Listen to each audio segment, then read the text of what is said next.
అమ్మాయి గారు ఆ పదాలు మళ్ళీ ఒకసారి వినిపించండి. ఎన్నిసార్లు చెప్పాలి?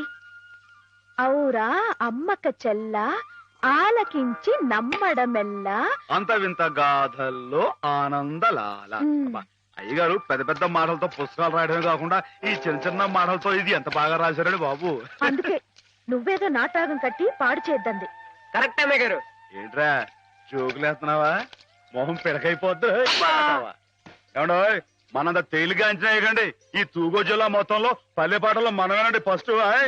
9 పాటల దగ్గర నుంచి తంపుడు పాటల దాకా, కోళ్ళమ్మ పాటల దగ్గర నుంచి కోళ్ళమ్మ పదాల దాకా మరి అనుకోకండి. ఏమిటమ్మా ఇద్దరు కీచులు ఆడుకుంటున్నారు?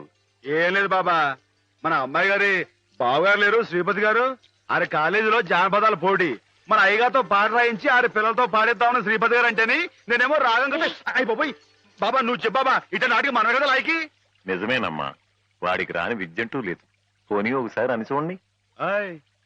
సరే పెద్ద రికమెండేషన్ తెచ్చుకున్నావుగా.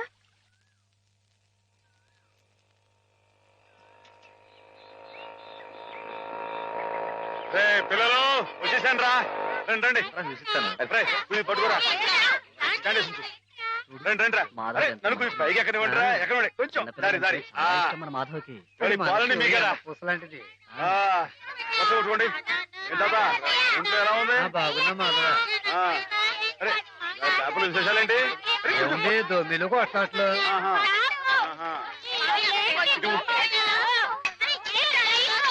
అరే ఉండండి రా, అందరికి పోస్తారు కదా.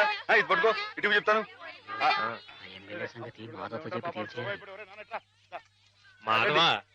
ఎమ్మెల్యే రాయుడు గారి సంగతే నువ్వే కాదు చూడాలా. అందరికి అదేంటే కదా, నేను అప్పుడే చెప్పానా ఈ ఎమ్మెల్యేలు ఇలాగే జోకులు వేస్తారని.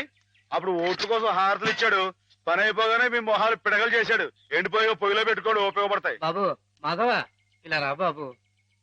ఏంటి? స్కూల్ కట్టిస్తానని మా అందరి దగ్గర డబ్బులు వసూలు చేశాడు.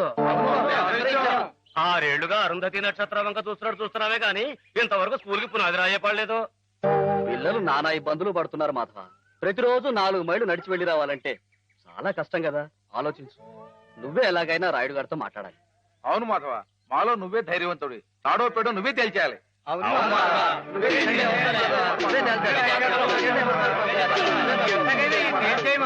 వాడు మామూలు మనిషి కాదండి. పూర్వజన్మలో రావణాసురుడో కీచకుడో అయ్యుంటాడండి బాబు. ఒరేయ్, వాడు రావణాసురుడైతే నేను రాముడై వాడి మదమని చేస్తాను. వాడు కీచకుడైతే నేను భీముడై వాడి పెగులు తీసేస్తాను. వారు ఎంత తెలివిగా వాడిని పడగొట్టేశారో కదు పానకాలు.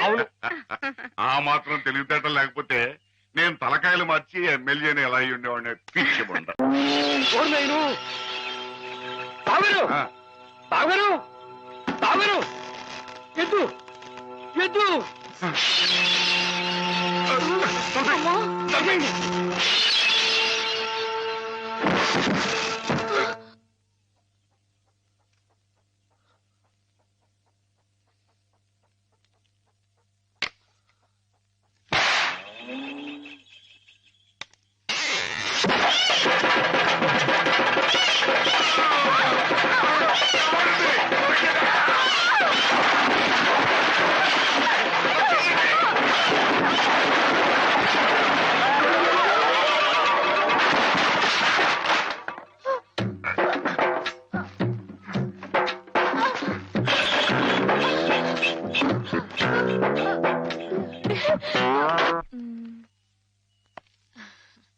నేను ఈ చీర తీసుకుంటాను బావా. అదేమిటి అన్నిటికంటే తక్కువ ధర సెలెక్ట్ చేసుకున్నావు? ఇంట్లో ఉండేదాన్నే కదా, నాకు ఇచ్చాలే. హ్యామ్ ఎప్పుడు వస్తుందో ఏమిటో, తనకు కూడా వచ్చారు, నువ్వే చూడరాదు. నాకేం తెలుస్తుంది బావా, హేమని కట్టుకోబోయేవాడివి, నువ్వే సెలెక్ట్ చేయి. నా సెలక్షన్ తనకు నచ్చుతుందో లేదో. నచ్చకపోతే ముక్కు పిండి కట్టించు. మీ ఆవిడ చేత ఆ మాత్రం కూడా చేయించలేవా? ఇది బాగుంటుంది. ఏమిటి బావా ఎప్పుడొచ్చా? ఇప్పుడే. అత్తయ్య పండక్కి చీరలు పంపించిందే, నీకేది కావాలో తీసుకో. మరి నీకు నేను తీసుకున్నాను. నాకు ఇది బాగుంది. నేను చెప్పలేదు హేమకి నా టేస్ట్ నచ్చదని. నువ్వే సెలెక్ట్ చేసావు బావా. ఏదోలే, నీకు అది నచ్చింది కదా, అది తీసుకో. అదేం కాదు, నీ సెలక్షన్ ఏదో చెప్పాలి. నువ్వే గనక నీ సెలక్షన్ నేను చెప్పాల్సిందే. నేను చెప్పను. గొడవ ఏంటండి? ఏం లేదు మాధవ, హేమకి ఏ చీర అయితే బాగుంటుందో నువ్వు పెద్ద కన్ఫ్యూషన్ తో చర్చ. ఆయ్. ఫైనల్ గా నువ్వు చెప్పు నాయనా ఆవిడకి ఏ చీర బాగుంటుందో. అయ్య బాబోయ్, దానికంత చర్చ కావాలేంటండి? మల్లెపూలంటే అమ్మాయి గారికి ఇదిగో ఈ మంచి గంధం రంగు చీర అయితే టెన్షన్ గా నప్పుద్దండి. ఆయ్. కరెక్ట్, హేమ సెలక్షన్ అదే. ఆహా. ఆ, ఆయ్. ఇదిగోనయ్యా నేను రాంచిన నాటకం. ఇదిగా ఆ మాధవుడు ఉట్టి ఉబ్బులింగడు. వెళ్ళి వాడి కాళ్ళ మీద పడి తాకా పట్టడం కాదు, బాగా బాగా ఉదయి. దాంతో వాడి ఈ నాటకం ఆడడానికి ఒప్పుకుంటాడు. అప్పుడు స్టేజ్ మీద బాగా చిటకటాన్ని కాళ్ళు చేతులు విరిచాయి. మనం ఆడుతున్న ఈ డ్రామా తెలియక చూసేవాళ్ళు ఇది నాటకమేనో సంబరపడిపోతారు. మన పని నెరవేరుతుంది. శంభో శంకర పాహిమాం అయ్ బాబోయ్. పాహిమాం మహాదేవదేవ పాహిమాం పాహిమాం. ఎవరది? సూర్య గారు మీరా? ఏమిటండి ఇది? సాటినట్లు మీరు మా కాళ్ళ మీద పట్టండి మీ బాబు. ముందు నేను నట్టుని కాదు బోల్టుని కాదు, సూర్యుడు ముందు దిగుట్టి లాంటి వాణ్ణి.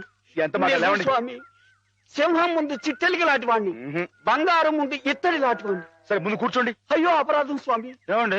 తమరు కూర్చోండి. తమరు సాక్షాత్ శివస్వరూపులు.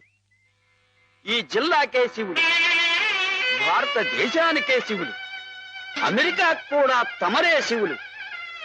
ఈ గుళ్ళల్లో ఉన్న శివులంతా నకిలీలు, తమరొక్కరే అసలైన శిశులైన పరమశివులు. తమరు అనుగ్రహిస్తానంటే నటుడిగా నాదో చిన్న కోరిక. భలే ఎవరే? ఏమిటి చెప్పండి. నాటకాలాడుతూ బతుకుతున్నవాణ్ణి, పిల్లకు పెళ్లి చేసే స్తోమత లేనివాణ్ణి. తమరు శివుడి వేషం వేస్తున్నారంటే చాలు, జనం తండోపతండాలుగా వస్తారు. టిక్కెట్లు బ్రహ్మాండంగా తిరుగుతాయి. డబ్బు వడగళ్ల వాళ్ళ కురుస్తుంది. ఎటు చూసినా జనసందోహం, ఎక్కడ చూసినా తమకు జేజేలు.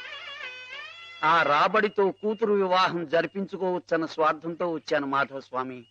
ఆడపిల్లకు పెళ్లి జరిపిస్తానంటే మా వంతు సహాయం మేము తప్పకుండా చేస్తాం సూర్యారావు గారు. ధన్యుణ్ణి స్వామి. శివుడి పాత్ర ప్రధానంగా పెట్టుకుని నేను నాటకం రాయించాను. అందులో నాదో చిన్న రాక్షసుడు పాత్ర. మొత్తం మీరే, అంతా శివమయం.